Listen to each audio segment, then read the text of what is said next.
Praise the lord. నేటి దిన వాగ్దానము. ఇదిగో నేను క్రొత్త ఆకాశమును క్రొత్త భూమిని సృజించుచున్నాను, మునుపటివి మరువబడును, జ్ఞాపకమునకు రావు.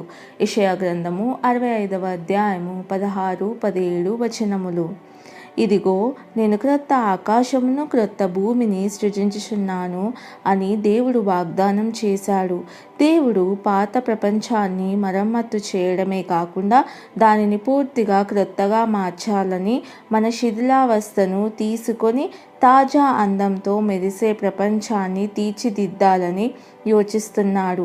ఈ నూతన సృష్టి ఎంత అద్భుతంగా ఉంటుందంటే, పూర్వము కలిగిన బాధలు నా దృష్టికి మరువబడును, అవి నా దృష్టికి మరుగవును, మరియు మునుపటివి మరువబడును, జ్ఞాపకంనకు రావు.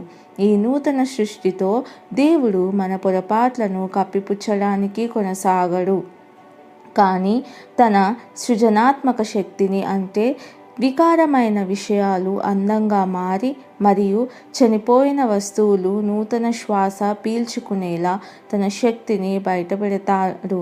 మన చితికిన జీవితాలను లెక్క పెడితే నిరాశపడ్డంలో ప్రయోజనం లేదు. దేవుడు తన అద్భుతమైన పునరుద్ధరణను చేస్తున్నాడు.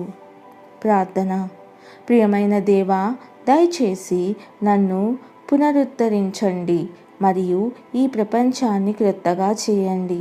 యేసయ్య నామంలో ప్రార్థిస్తున్నాను తండ్రి. ఆమెన్.